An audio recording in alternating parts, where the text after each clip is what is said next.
amigos do Clube Rubro Negro, tudo bem com vocês? Na noite desta quarta-feira, o Flamengo estreou no Campeonato Brasileiro com derrota para o São Paulo lá no Morumbi, 2-1.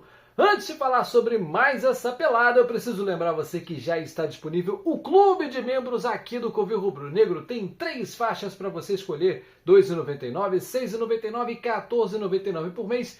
Cada uma com seu nível exclusivo de vantagens. Por exemplo, tem um grupo de WhatsApp onde você fica sabendo primeiro as notícias do mais querido do Brasil. A escalação sai primeiro lá. Você tem acesso a uma infinidade de informações e, claro, pode trocar ideia com outros membros espalhados pelo planeta Terra.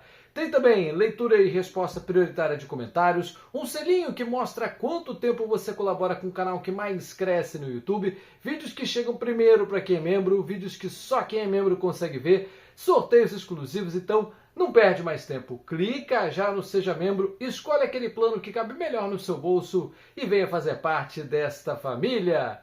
Antes de falar sobre a partida dessa quarta-feira, a abertura do Campeonato Brasileiro, que esse ano vai de janeiro até dezembro, obviamente eu preciso falar do assunto da semana, a contratação de Lucas Paquetá, o retorno do Cria à sua casa, o bom filho à casa torna. O Paquetá que simplesmente o Flamengo está tirando um camisa 10 de um time da Premier League que esteve por detalhes de ir para o Chelsea, esteve por detalhes de ir para o Manchester City em pelo menos 2 oportunidades, e dinheiro não foi o problema, tá? Muito dinheiro foi oferecido para o West Ham e não saiu. Sai agora porque é o desejo dele do coração, 28 anos, está no seu auge físico, garantidíssimo na Copa do Mundo e certamente vai arrebentar no futebol brasileiro. É uma contratação para fechar aeroporto, para parar a cidade inteira do Rio de Janeiro e o Flamengo faz simplesmente, em números absolutos, a contratação mais cara do futebol brasileiro.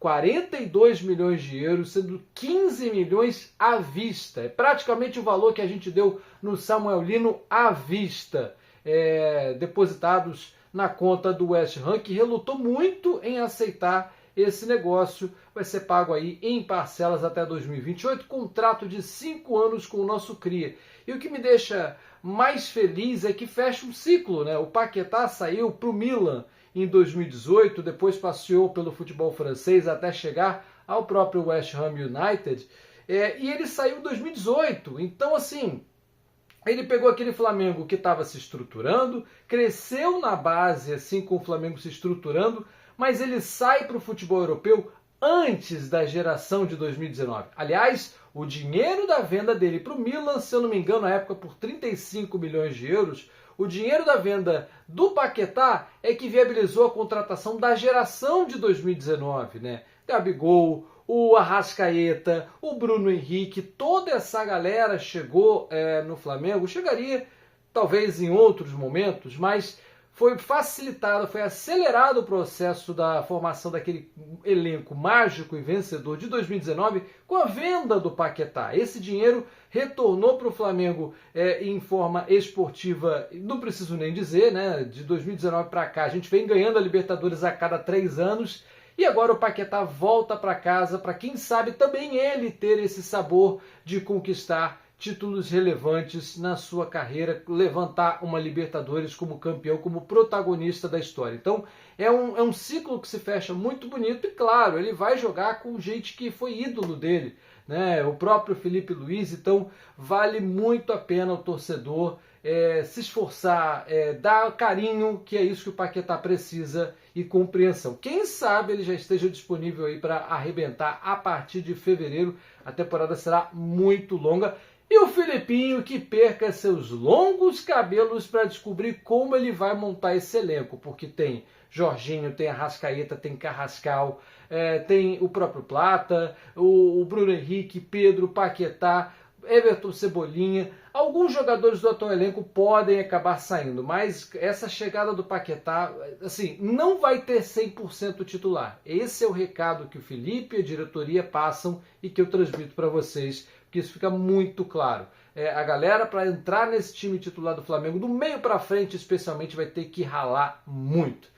Mas agora vamos falar de coisa ruim, né? O jogo dessa quarta-feira, o Flamengo foi a São Paulo, né, com 5 desfalques por lesão. Luiz Araújo, Danilo, Ayrton Lucas, o Saul, que você sabe se recupera de uma cirurgia, já está treinando com o grupo acompanhado pela fisioterapia. E também o De La Cruz, esses 5 indisponíveis por conta de lesões. O Alan e o Michael não foram relacionados, né, não viajaram para São Paulo por opção técnica da diretoria, e o Michael está muito próximo de se transferir para o futebol árabe. Né? Eu não sei pronunciar o nome da equipe, mas é uma equipe lá das Arábias que deve levar o Michael. Entre o clube e o Flamengo está tudo certo, e agora falta se acertar com o jogador e sua respectiva família. Então, esses os desfalques do mais querido do Brasil. Entramos em campo com a equipe, digamos assim, considerada titular, a melhor força, a força máxima disponível, e o São Paulo também veio sem desfalques por conta de lesão. Rossi, Varela, Léo Pereira e Léo Ortiz, formando a dupla de zaga pela primeira vez juntos nessa temporada, né, desde que o Vitão chegou. O Alexandro na lateral esquerda, meio campo com Pulgar, Everton Araújo e Carrascal, fazendo ali às vezes de armador, e lá na frente, Plata pela direita, Everton Cebolinha na esquerda e Pedro como centroavante.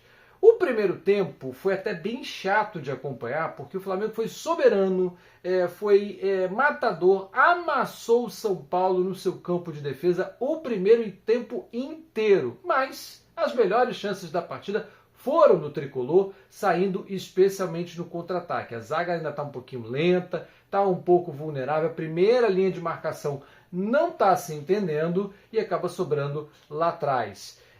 Não que o Rossi tenha feito um primeiro tempo brilhante, né, que precisasse fazer tantas defesas assim, mas o fato é, Carrascal perdeu um gol feito quando o jogo estava 0-0, bem no comecinho da partida, né, lançado na entrada da área, um gol que nenhum jogador de meio para frente pode perder, e ele acabou desperdiçando. O segundo tempo ia pela mesma toada, até que sai o gol do Mengão.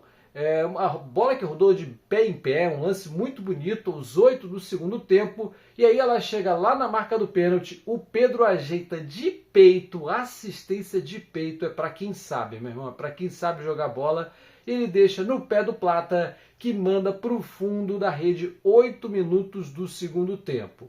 As duas equipes começam a mexer, o próprio Flamengo tira o Pedro na sequência do gol, aos 10 do segundo tempo, saem Pedro e Everton Araújo para as entradas de Arrascaeta e Jorginho, ainda ambos recuperando o melhor da sua forma.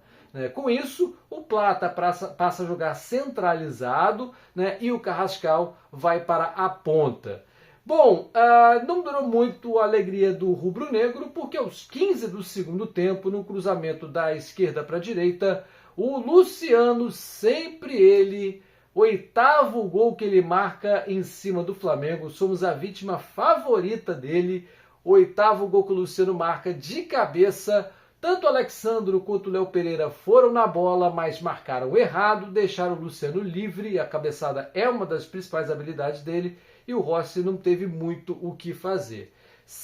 O Flamengo volta a mexer aos 16 do segundo tempo, tira o Everton Cebolinha e o Carrascal para as entradas do Samuel Lino e do Bruno Henrique, e com isso o time ficou um pouco mais solto, mas também disperso, parecia um pouco entrosado, ao ponto de, aos 25 do segundo tempo, mais uma bola na área do Mengão. O Pulgar tenta cortar, mas acaba dando uma assistência no pé do Danielzinho, se não me engano, o primeiro jogo dele como profissional, alguma coisa assim.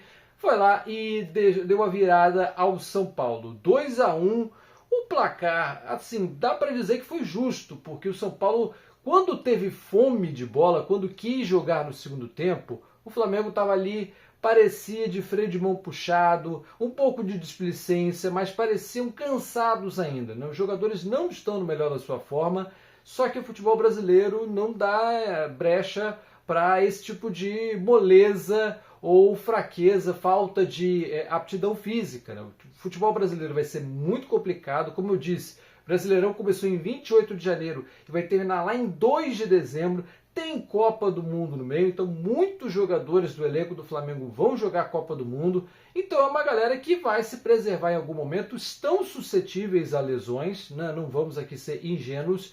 Perder é do jogo, o problema é a forma com que o Flamengo perdeu, e perdeu muito bem perdido, digamos assim, né? O gol do Luciano desmontou completamente o time do Flamengo, que não foi capaz de reagir, mesmo tomando um gol aos 25, teve 20 minutos, teve uma parada técnica e ainda assim não conseguiu reagir, foi para o desespero. E no final da partida, no último lance, o Arrascaeta cai na área. Para mim, eu vi 500 ângulos e não vi o tal pênalti que o Arrascaeta pediu.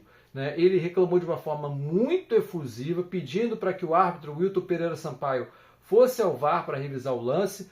O árbitro chamou a responsabilidade para si, lógico, ouvindo ali a manifestação do VAR, mas preferiu não analisar no vídeo e, como já estava ali nos acréscimos, a partir do momento que o VAR autorizou, ele encerrou a partida. Muita reclamação, o Felipe Luiz, enlouquecido, entrou no campo imediatamente para tirar os jogadores ali, mas chegou um pouco atrasado, porque me pareceu ser o Jorginho, que discutiu de uma forma mais áspera com o árbitro, sobrou um cartão vermelho na confusão, só depois da súmula que a gente vai saber, mas muito provavelmente foi para o Jorginho, que com isso não joga contra o Inter no Maracanã na quarta-feira que vem. É um resultado, obviamente, muito ruim, começar o campeonato perdendo não é o que a gente queria, mas é uma derrota fora de casa para um time muito mais fraco que o Flamengo. Só que assim, você não vai para São Paulo, para o Morumbi, achando que vai levar 3 pontos na bagagem. Você vai ali tentando buscar um empate. Lógico, a derrota é menos do que a gente esperava, mas o jogo que interessa, o primeiro grande jogo da temporada, é nesse domingo. Domingo, 4 horas da tarde, horário de Brasília, Flamengo e Corinthians na Supercopa Rei, jogo único, empatou, é pênaltis, Transmissão da Mamãe Globo, GETV, Sport TV e também do Premier. Vai ter o João Gomes, que é rubro-negro, fazendo o show de abertura. Jogo lá em Brasília para mais de 60 mil pessoas, com toda certeza. É nesse jogo que o Flamengo vai ter que manifestar um bom futebol, o que não vem apresentando, não foi assim contra o Fluminense e também não foi contra o São Paulo. Vai precisar se reerguer contra esse Corinthians, que também começou o Campeonato Brasileiro perdendo de virada, também assim como o Flamengo, para o Bahia, jogo que foi realizado na Vila Belmiro.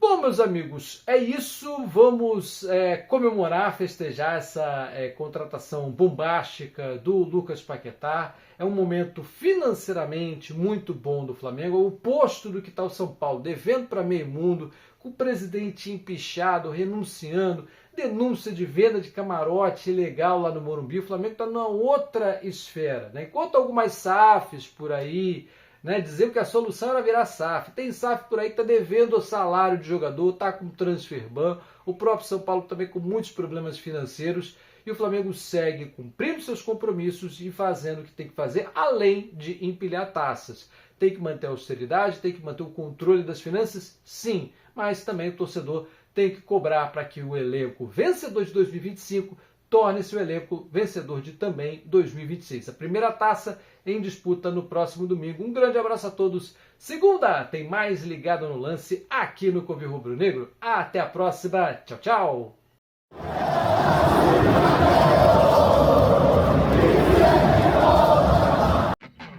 Você está no canal Covil Rubro Negro, o canal que mais cresce no YouTube. Ainda não é inscrito no canal? Pois é, aproveite. Inscreva-se já.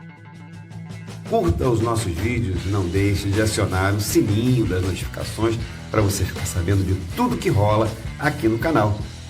E não deixe também de seguir a gente nas redes sociais, no Facebook, no Instagram e também no TikTok. É o Covil Rubro Negro, o canal que mais cresce no YouTube.